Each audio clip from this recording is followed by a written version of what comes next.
Facing the threat of a federal takeover, Rikers Island and Mayor Adams signed an executive order late last week forming a commission to tackle the daunting task of overhauling the jail. So this comes after a watchdog report found long-standing issues at the jail contributed to the deaths of 3 inmates, including one who did not receive medical aid after choking on an orange.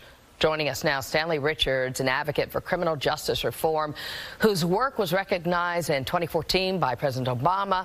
Stanley recently served as the city's first deputy corrections commissioner and is also a former Rikers Island inmate. Stanley, a pleasure to have you on with us tonight.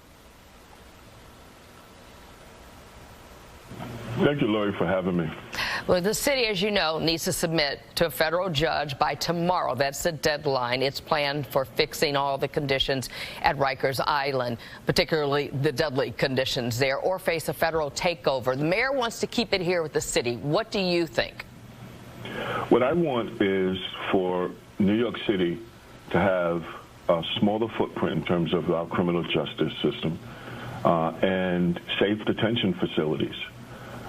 So if Mayor Adams is successful in his plan, we should all be celebrating that, because that means it'll be safe for those who are detained there, and it'll be safe for those who work there. Do you think, but do you think in the hands of the federal government that more action could be taken quicker? Absolutely. I think we've seen over the years, we've had the consent decree since 2015, and we have just seen institutional barrier, and systemic barriers that really have prevented the city to move forward with changing the culture and changing the operations of the jail. And perhaps a federal monitor, a federal receivership will allow the city to move forward in the way that Mayor Adams talks about. And I think this is not about a success or for failure for Mayor Adams, because Mayor Adams did not create this situation, and neither did Commissioner Molina. But this is an opportunity, I think, for us to get it right. Because when we get it right, we begin to heal people. We begin to heal the families who have people who are incarcerated. We begin to heal some of the 7,800 officers who have to work on the island and are hurt by the conditions that Rikers Island presents. And it's a win for our communities.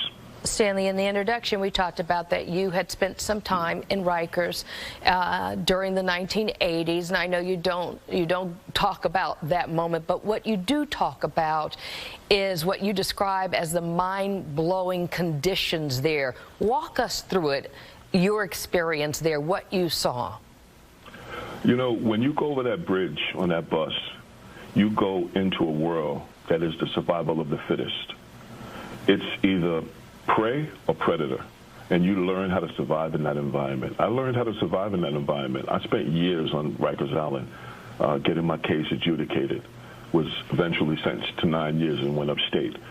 But when you're on that island, it is the survival of the fittest. And so that's why at Fortune we have been advocating to make sure we get officers back so we have all our posts covered.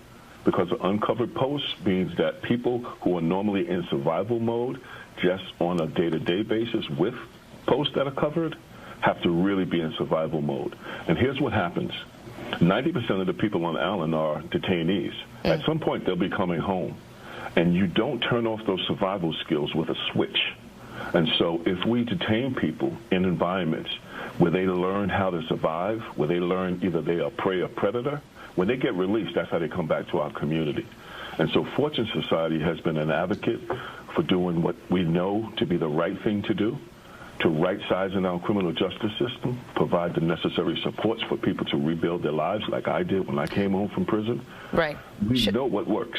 Should Rikers Island be closed? Of course, you know, the target date is in 2027. Should that happen? Absolutely.